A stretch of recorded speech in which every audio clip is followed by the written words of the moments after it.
ಮಂಗಳೂರು ಮಹಾನಗರ ಪಾಲಿಕೆ ವ್ಯಾಪ್ತಿಯ ಕುಂಜತ್ಬೈಲ್ನಲ್ಲಿ ವಿವಿಧ ಅಭಿವೃದ್ಧಿ ಕಾಮಗಾರಿಗಳಿಗೆ ಗುದ್ದಲಿ ಪೂಜೆ ಮತ್ತು ನೂತನ ರಸ್ತೆಯ ಉದ್ಘಾಟನಾ ಕಾರ್ಯಕ್ರಮವನ್ನು ವಿಧಾನ ಪರಿಷತ್ ವಿಪಕ್ಷ ನಾಯಕ ಕೋಟ ಶ್ರೀನಿವಾಸ ಪೂಜಾರಿ ನೆರವೇರಿಸಿದರು.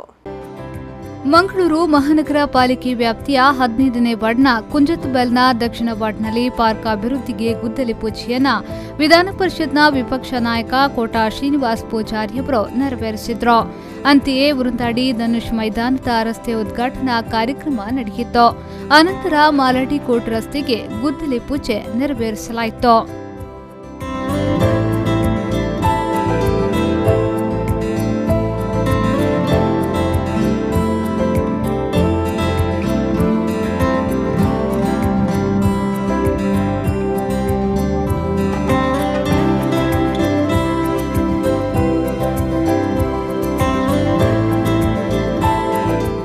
ಇದೇ ವೇಳೆ ಮಾತನಾಡಿದ ಕೋಟ ಶ್ರೀನಿವಾಸ ಪೂಜಾರಿ ಅವರು ಮೂಲಭೂತ ಸೌಕರ್ಯ ಕಲ್ಪಿಸಲು ನಗರಾಡಳಿತ ಸಂಸ್ಥೆ ಮತ್ತು ಜನಪ್ರತಿನಿಧಿಗಳು ಶ್ರಮವಹಿಸಿ ದುಡಿಯಬೇಕು ಎಂದು ಹೇಳಿದರು.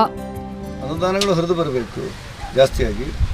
ಈ ಮೂಲಭೂತ ಸೌಕರ್ಯಗಳನ್ನು ಮಾಡಲಿಕ್ಕೆ ಈ ನಗರಾಡಳಿತ ಸಂಸ್ಥೆಗಳು ಮತ್ತು ಜನಪ್ರತಿನಿಧಿಗಳು ಶ್ರಮವಹಿಸಿ ದುಡಿಬೇಕು ಅನ್ನೋದು ನಮಗೆ ಈಗಿರುವ ಸ್ಥಿತಿಯಲ್ಲಿ ವ್ಯವಸ್ಥೆ.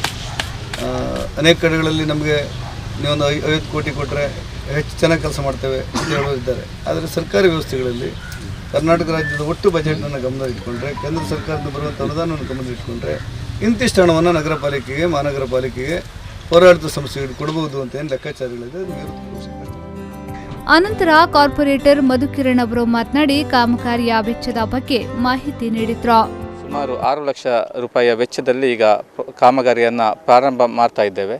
ಜೊತೆಗೆ ಇನ್ನು ಹೆಚ್ಚುವರಿಯಾಗಿ 5 ಲಕ್ಷ ರೂಪಾಯಿ ಅನುದಾನವನ್ನು ಮಾನ್ಯ ಮೇಯರ್ ಅವರು ಮಂಗಳೂರು ಮಹಾನಗರ ಪಾಲಿಕೆಯಿಂದ ಒದಗಿಸಿಕೊಡ್ತೇನೆ ಅಂತ ಹೇಳುವಂಥ ವಿಶ್ವಾಸವನ್ನು ಕೊಟ್ಟಿದ್ದಾರೆ. ಜೊತೆಗೆ ಇವತ್ತು ಮಾಲಾಡಿ ಕೋರ್ಟ್ ರಸ್ತೆಯ ಗುದ್ದಲಿ ಪೂಜೆಯನ್ನು ನೆರವೇರಿಸಿದ್ದಾರೆ. ಇದಕ್ಕೆ ಸುಮಾರು ಅಂದಾಜು ವೆಚ್ಚ 22 ಲಕ್ಷ ರೂಪಾಯಿ ವೆಚ್ಚದಲ್ಲಿ ಕಾಂಕ್ರೀಟೀಕರಣವನ್ನು ಮಾಡ್ತಾ ಇದ್ದೇವೆ. ಈ ಸಂದರ್ಭ ಕಾರ್ಯಕ್ರಮದಲ್ಲಿ ಶಾಸಕ ಡಾಕ್ಟರ್ ವೈ ಭರತ್ ಶೆಟ್ಟಿ, ಮಂಗಳೂರು ಮಹಾನಗರ ಪಾಲಿಕೆಯ ಮೇಯರ್ ಭಾಸ್ಕರ್ ಮೊಯ್ಲಿ, ಬಿಜೆಪಿ ಮುಖಂಡರಾದ ರಂದೀಪ್ ಮೊದಲಾದವರು ಉಪಸ್ಥಿತರಿದ್ದರು. ಶರಸಾಲಿಯನ್, ವಿ4 ನ್ಯೂಸ್ 24/7 ಮಂಗಳೂರು.